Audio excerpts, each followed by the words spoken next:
পরিচ্ছন্ন সুন্দর দেশ গড়তে শিশু কিশোরদের সহযোগিতা চাইলেন প্রধানমন্ত্রী। ৩ শর্তে লাইসেন্স ফিরে পেল একদিন হাসপাতাল, ব্যত্যয় হলে আইনানুগ ব্যবস্থা। গ্যাস সংকটে ভোগান্তি চরমে, আগামী সপ্তাহ থেকে কমবে বললেন জ্বালানি প্রতিমন্ত্রী।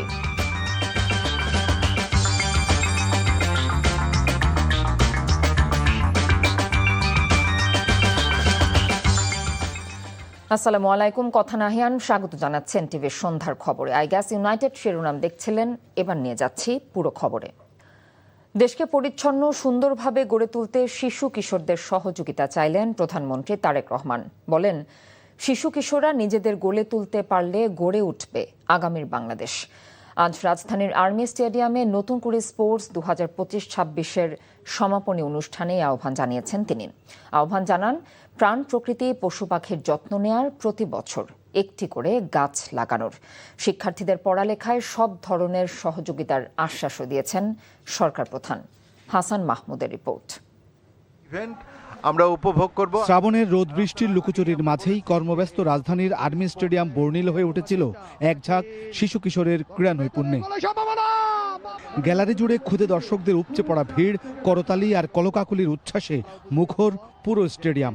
খেলোয়াড়রা বেশ স্বাচ্ছন্দ্যে খেলতে। নতুন করে স্পোর্টসের সমাপনী অনুষ্ঠানে প্রধানমন্ত্রী তারেক রহমান পৌঁছলে করতালি আর উচ্ছ্বাসে ফেটে পড়ে গোটা স্টেডিয়াম। একেবারে পায়ে হেঁটে পুরো মাঠে শিশু কিশোরদের শুভেচ্ছা ও অভিবাদন গ্রহণ করেন তারেক রহমান। আর্মি স্টেডিয়ামে স্বপ্নের মতো একটা মুহূর্ত। পরে মাঠের পাশে বসে বালিকা বিভাগের ফুটবল ফাইনালের দ্বিতীয়ার্ধ এবং 100 মিটার দৌড় প্রতিযোগিতা উপভোগ করেন তারেক রহমান।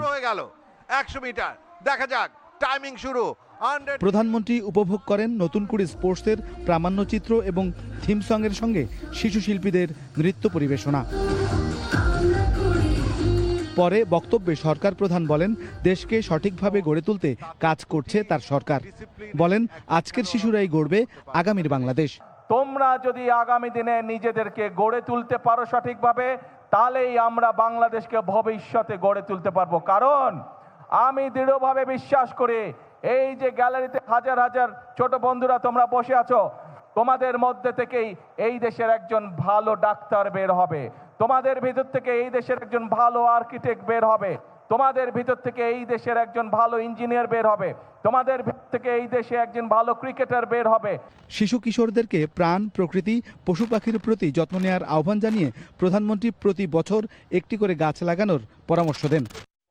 প্রতি বছর চেষ্টা করবে, তোমার বাড়ির আশেপাশে হোক, তোমার স্কুলের আশেপাশে হোক, অথবা যেখানে তুমি সুবিধা মনে করো, সেইখানে একটি করে প্রতি বছর গাছ লাগাতে হবে। গাছ যদি আমরা লাগাতে পারি, আমাদের পরিবেশটা সুন্দর হবে, পরিষ্কার হবে, আমরা সকলে মিলে বুক ভরে শ্বাস নিতে পারবো। ফুটবল, ক্রিকেট সহ মোট 8টি বিভাগে 12 থেকে 14 বছর বয়সী 1,70,000 শিশু গত 3 মাসে দেশের ইউনিয়ন, উপজেলা, জেলা পর্যায় থেকে সেরা হয়ে চূড়ান্ত পর্বে অংশ নেয় জাতীয় পর্যায়ে। বিজয়ীদের হাতে পদক তুলে দেন সরকার প্রধান। নতুন করে স্পোর্টসের এই অভিযাত্রার মধ্য দিয়ে দেশের বিভিন্ন স্থানে ছড়িয়ে ছিটিয়ে থাকা সেরা খেলোয়াড়রা যেমন উঠে আসবে, তেমনি এটি সমৃদ্ধ করবে দেশের ক্রীড়া বিভাগকে। পাশাপাশি শিক্ষা প্রতিষ্ঠানে পড়াশোনার পাশাপাশি শিক্ষার্থীরা আগ্রহী হবে খেলাধুলায়ও। Hasan Mahmud, NTV news, Dhaka.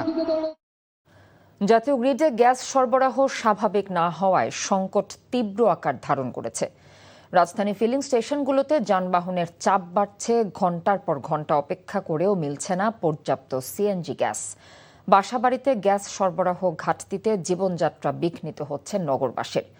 আগামী সপ্তাহ থেকে সংকট কমতে শুরু করবে বলে জানিয়েছেন জ্বালানি প্রতিমন্ত্রী অনিন্দ্য ইসলাম অমিত। এদিকে পূর্ব ঘোষিত 30 জুলাই সিএনজি ফিলিং স্টেশনগুলোতে প্রতীকী বন্ধের কর্মসূচি প্রত্যাহার করে নিয়েছে মালিক সমিতি। আপেল শাহরিয়ারের রিপোর্ট। রাজধানীর মগবাজার সিএনজি ফিলিং স্টেশনের সামনে যানবাহনের দীর্ঘ সারি। ভোর থেকেই লাইনে দাঁড়িয়েছেন কেউ কেউ। ঘন্টার পর ঘন্টা অপেক্ষায় ভোগান্তি চরমে উঠেছে চালকদের মাঝে। এরপরও মিলছে না কাঙ্ক্ষিত গ্যাস। কিছু কিছু সিএনজি স্টেশনে গ্যাস একেবারেই নেই। কখন আসবে জানা নেই কারো। অলস সময় পার করছেন পাম্পের কর্মচারীরা। অনেকে কয়েকটি পাম্প ঘুরেও গ্যাস না পাওয়ায় হতাশার কথা জানান। আমরা 18 ঘন্টা 19 ঘন্টা কাজ করার পর সিএনজি পাম্পে এসে বৈঠা থেকে আমরা গ্যাস পাই না, কিন্তু না পারি মালিকেরে বুঝাইতে এই যে 8 ঘন্টা 10 ঘন্টা আমরা আসি, তো আমাদের কোনো টেক কেয়ার করে না, আমাদের মালিকও না। বাচ্চা স্কুলে আছে, যে বাচ্চা আজকে সকালে স্কুলে দিয়ে আসছি, এখন স্কুল থেকে বাসায় নিতে পারিনি। সিএনজি অটোরিকশা চালকদের ভোগান্তি সবচেয়ে বেশি। গ্যাস নিতে বাড়তি সময় চলে যাওয়ায় কাঙ্ক্ষিত যাত্রী পাচ্ছেন না তারা।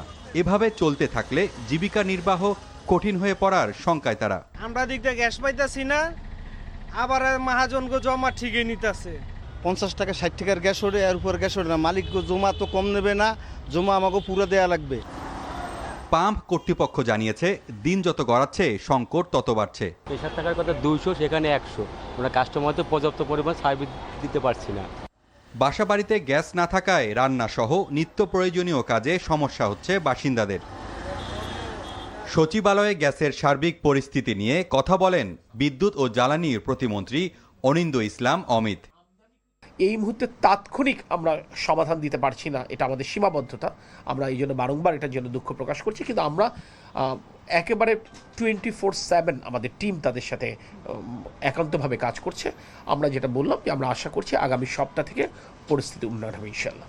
এদিকে চলমান গ্যাস সংকটের কারণে পূর্ব ঘোষিত 30 জুলাই সিএনজি ফিলিং স্টেশনগুলোতে প্রতীকী বন্ধের কর্মসূচি প্রত্যাহার করে নিয়েছে ফিলিং স্টেশন মালিক সমিতি। এই মুহূর্তে সরকারকে সহযোগিতার হাত প্রসারিত করে আমরা আগামী 30 জুলাই 2026 তারিখের সকাল 6টা থেকে রাত 12টা পর্যন্ত সিএনজি ফিলিং স্টেশন প্রতীকী বন্ধ রাখার কর্মসূচি প্রত্যাহার করছি। রাজধানীর বিজয়নগর সমিতির কার্যালয়ে সংগঠনের নেতারা এসব কথা জানান। Apple Shahriar, NTV news, Dhaka. অবহেলার শিকার হয়ে 6 নবজাতকের মৃত্যুর ঘটনায় 45 দিন বন্ধ থাকার পর অবশেষে খুলে দেয়া হলো রাজধানীর মগবাজারে আদ্দিন হাসপাতাল। হাসপাতাল পরিচালনায় সরকারি নির্দেশনা, ডিউটি ডাক্তার ও নার্স নিয়োগ দ্রুত সম্পন্ন করা এবং লাইসেন্সের শর্তাবলী মেনে চলার শর্তে হাসপাতালটি খুলে দেয় সরকার। একই সাথে নিয়ম নীতির ব্যত্যয় হলে সরকার যে কোনো সময় হাসপাতালে চিকিৎসা কার্যক্রম বন্ধ করে দিতে পারে বলেও আদ্দিন হাসপাতাল কর্তৃপক্ষকে সতর্ক করে। আরও জানাচ্ছেন শফিক শাহিন। কোরবানি ঈদের আগের রাতে রাজধানীর মগবাজারে আদ্দিন হাসপাতালে 6 নবজাতকের মৃত্যু হয়। এ নিয়ে দেশ জুড়ে তোলপাড় সৃষ্টি হয়। এমন মর্মান্তিক ঘটনার তদন্তে কমিটি করে সরকার বন্ধ করে দেয়া হয় হাসপাতালের কার্যক্রম।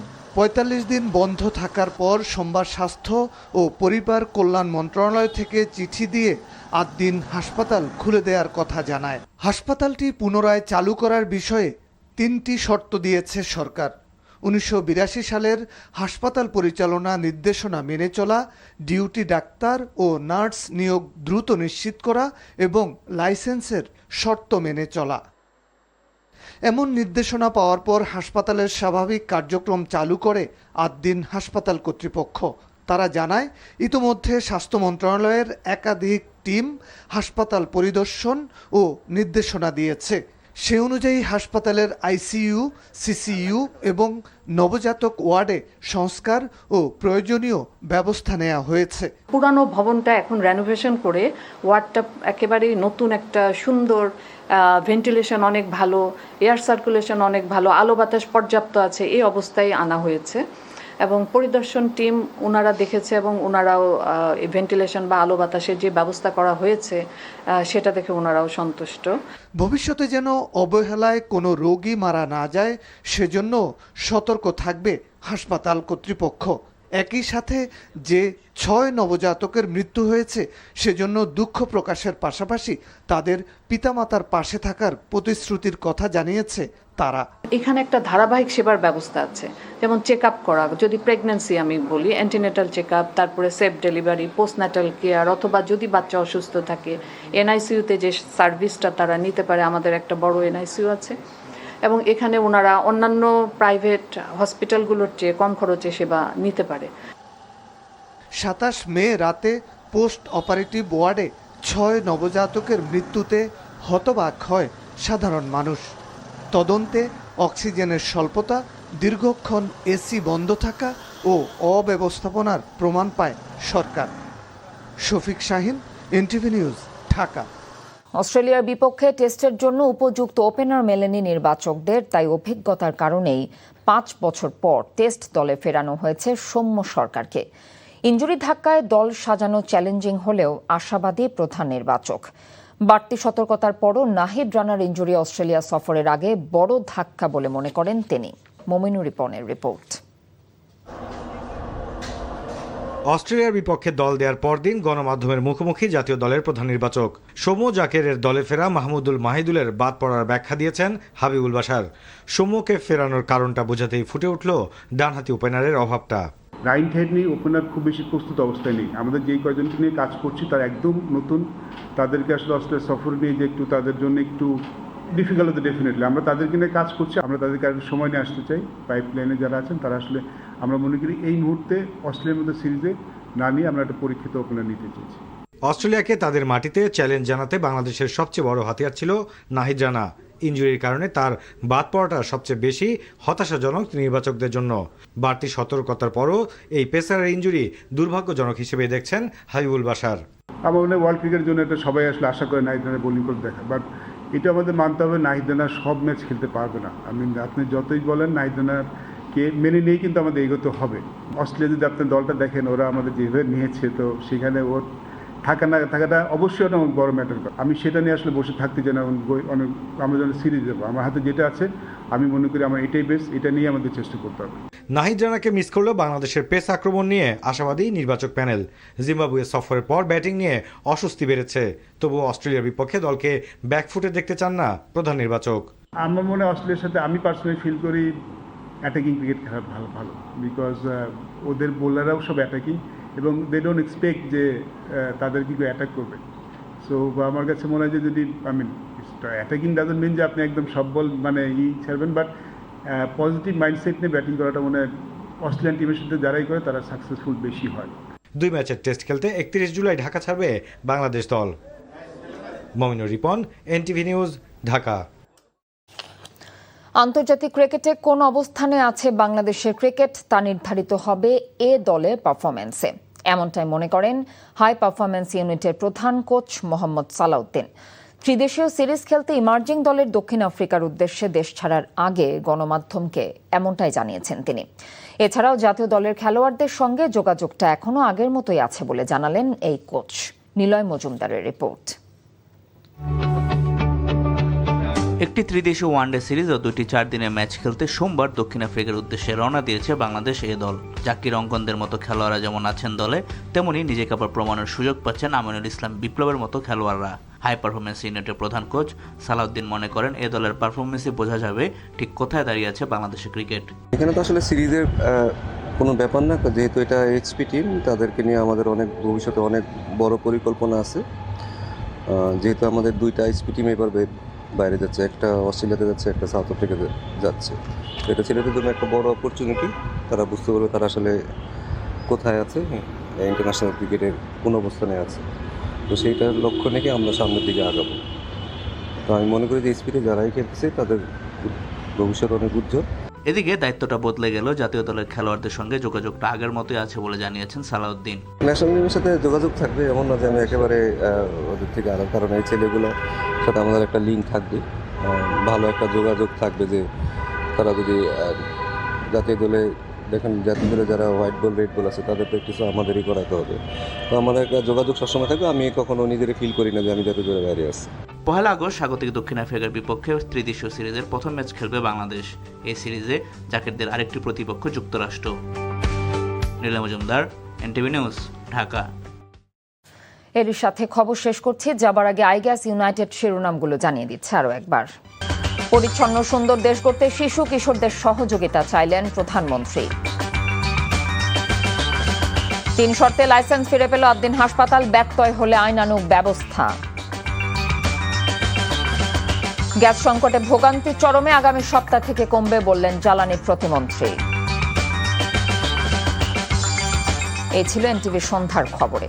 এই খবরের ভিডিও সহ আপডেট জানতে ভিজিট করুন এনটিভি অনলাইন www.ntvbt.com। এছাড়াও এনটিভির জনপ্রিয় সব অনুষ্ঠান ও খবরের আপডেট জানতে ভিজিট করুন আমাদের ইউটিউব ও ভেরিফাইড ফেসবুক পেজ। রাত 10:30 রাতের খবর দেখার আমন্ত্রণ রইল। এতক্ষণ সাথে থাকার জন্য ধন্যবাদ সবাইকে।